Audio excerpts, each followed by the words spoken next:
ఓం నమ శివాయ. జ్యోతిష్య శాస్త్రంలో సూర్యుడికి ప్రత్యేకమైన స్థానం ఉంది. డిసెంబర్ నెలలో సూర్యుడు మహాదాన రాజయోగాన్ని ఏర్పరుస్తాడు.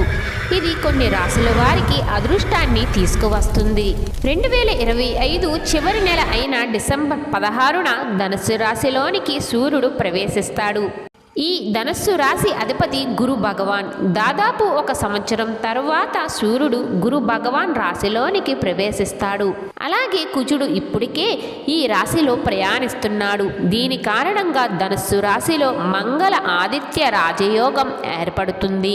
అంతేకాకుండా ఈ సూర్య సంచారం మహాధన రాజయోగాన్ని కూడా సృష్టిస్తుంది. ఈ యోగ ప్రభావం అన్ని రాశి చక్ర గుర్తుల జీవితాలపై కనిపిస్తుంది. మహాధన రాజయోగం వల్ల ఏ రాశులకు అదృష్టం కలుగుతుందో ఇప్పుడు తెలుసుకుందాం. మొదటిగా వృశ్చిక రాశి. వృశ్చిక రాశి వారికి మహాధన రాజయోగం గొప్ప ప్రయోజనాలను తెస్తుంది. దీని కారణంగా ఈ రాశుల వారు ఊహించని ఆర్థిక లాభాలను పొందుతారు. అదృష్ట ద్వారం తెరుచుకుంటుంది. డబ్బు సమస్యలు తొలగిపోతాయి. డబ్బు అనేక మార్గాల నుండి మిమ్మల్ని వెతుక్కుంటూ వస్తుంది.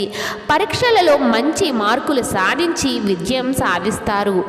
కొత్త ఆదాయ వనరులు తెరుచుకుంటాయి. వాయిదా పడిన ప్రాజెక్టులు విజయవంతంగా పూర్తి అవుతాయి.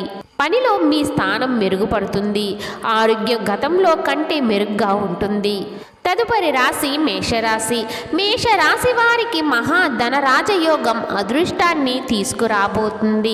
ఎందుకు అంటే సూర్యుడు 9వ ఇంటికి వెళుతున్నాడు. దీని కారణంగా అదృష్ట మద్దతు కారణంగా విజయాలు వస్తాయి. మీ పిల్లల నుండి మీకు శుభవార్త అందుతుంది. వృత్తిపరంగా అనుకూలంగా ఉంటుంది. పనిలో మంచి పురోగతి ఉంటుంది. ప్రతి పనిలో విజయం సాధిస్తారు. ఆర్థిక పరిస్థితి మెరుగుపడుతుంది. కొత్త ఆదాయ మార్గాలు తెరుచుకుంటాయి. తెలివిగా ఖర్చు చేస్తే మీరు డబ్బు ఆదా చేయవచ్చు.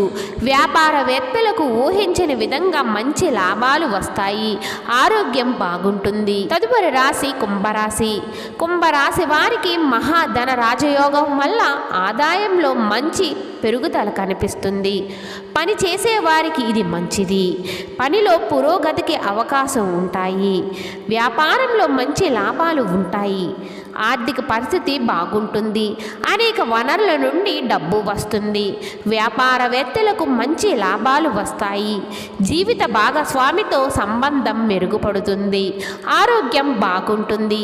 చాలా చురుగ్గా ఉంటారు.